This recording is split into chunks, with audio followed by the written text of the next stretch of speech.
Haiguang? Yep. Thank you. I'm going to talk about learning transferable and generalizable neural encoding models for natural vision. So recently, deep convolutional neural network has been used to model the human view system. And the convolutional neural network actually is inspired by the hierarchical processing in the visual cortex. So some studies have found that such neural network shares some very similar properties with the human brain.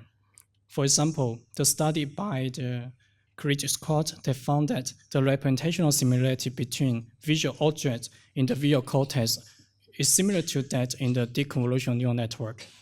And another study further found out the representational hierarchy in the deep convolutional neural network reveal a gradient in the complexity of neural representations in the visual cortex.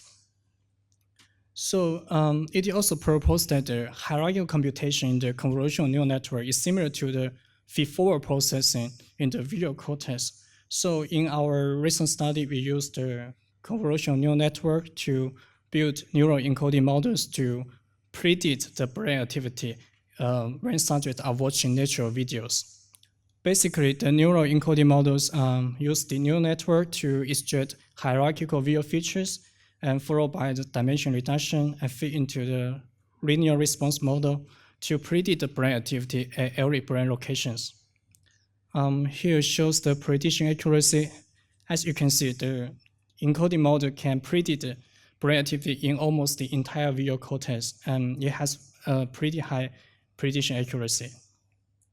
And based on the encoding model, we can also visualize the information that are specific to individual brain locations. For example, for the location in FFA, the visualization showed that this location processes a face-related information in the images. And another example is PPA location process place-related information in the images. So the neural encoding models actually is useful in studying natural vision, but to train such neural encoding models, it required a very large data set.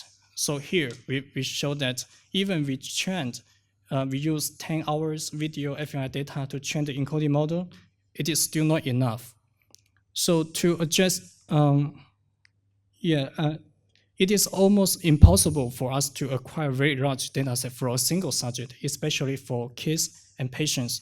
So here, to address this problem, we propose an incremental learning method to train group-level encoding models by combining the data from different subjects when they are watching different movies.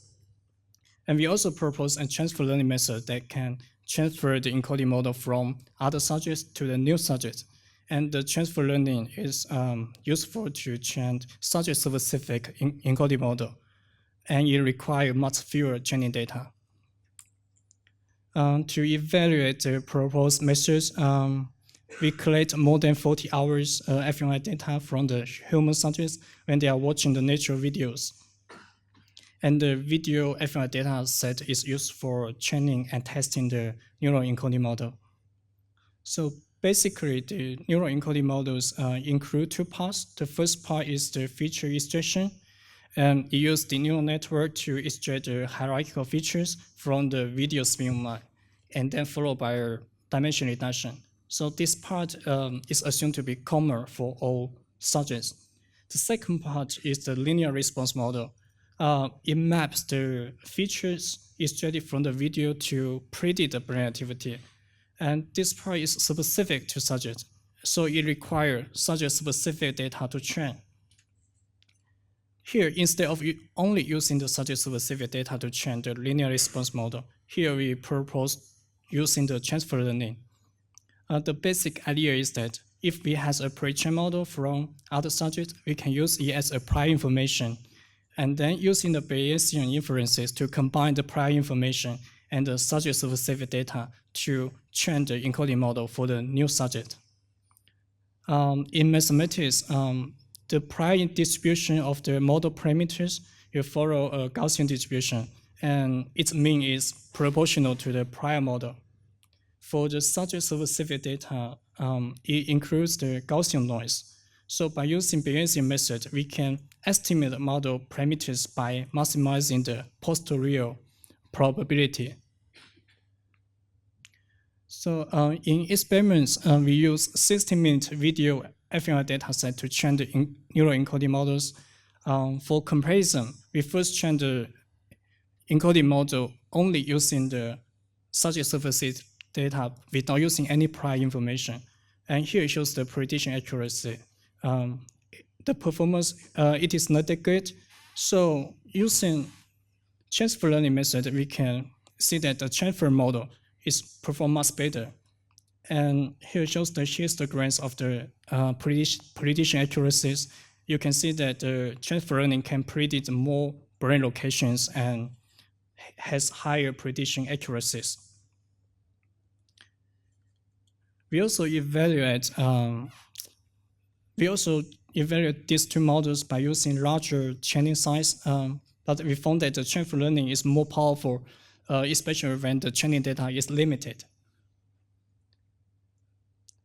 To this point, we have shown that the prior information is very important in transfer learning. But here we want to see if the subject-specific data is also provide useful information for the new model. So for this purpose, we directly apply the prior model to the new subject, but without using any subject-specific data, and then compare the prior model with the transfer model. We found that the transfer model is better than the prior model, especially when using more subject-specific data. This means that the transfer learning includes both the information from the prior model and the information from the subject-specific data. Since individual brains are different, so here we further use functional alignment to align the prior model to the new subject before transfer learning. And we found that the functional alignment can further improve the encoding performance. So besides the training subject-specific encoding models, here we also propose an incremental learning method to train general encoding models. The basic idea is that given the existing video fMRI data, we can train encoding models. And when new data from new subject is available, we can update the existing model incrementally. So in this way, we can integrate the data from a group of subjects. Here is the mathematical details. For example, the existing model is W0. The new video fMRI data is F1 and R1. Then we can incrementally update the existing model based on the iteratively related least square. And this incremental computation is very efficient. We found that every time we update the encoding model by using the new data from the new subject, the encoding performance is getting better and better. So here shows summary and discussion. Taking together, the incremental learning method is very useful to train group-level encoding models by combining the data from different subjects when they are watching different movies.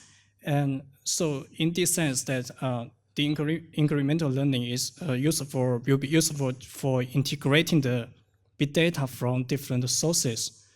And second is that transfer learning method is useful to train the subject-specific encoding models.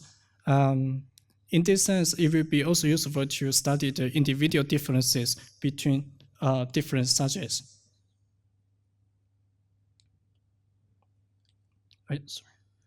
I would like to thank my lab members and collaborators for supporting the research. Thank you for your attention.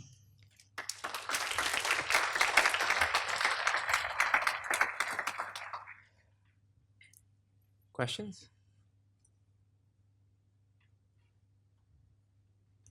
Maybe you can. One would be how many some participants do you study, and how many would you need to minimally kickstart the process of the transfer learning? Sorry, can you repeat the question? How many you need some information prior, subjects to feed into that learning model, right? To provide some prior. So how many subjects would do you see this? Did you require to generate the result that you showed earlier So to initialize the model?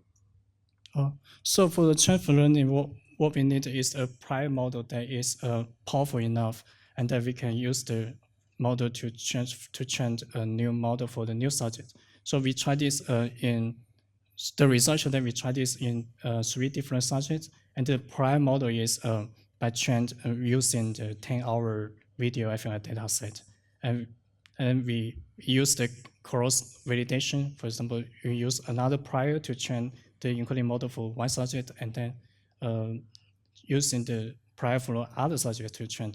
And we show that the transfer learning method is actually is very robust and outperform the if we don't use any prior. So if you have a big set of subjects, what number of subjects would you then hit an asymptote to reach the transfer learning at some point might hit an asymptote because of inter-individual differences, right? So like what is the optimal number of subjects to start training this? Actually, yeah, this is a great question. So for this time point, we only tried several subjects because we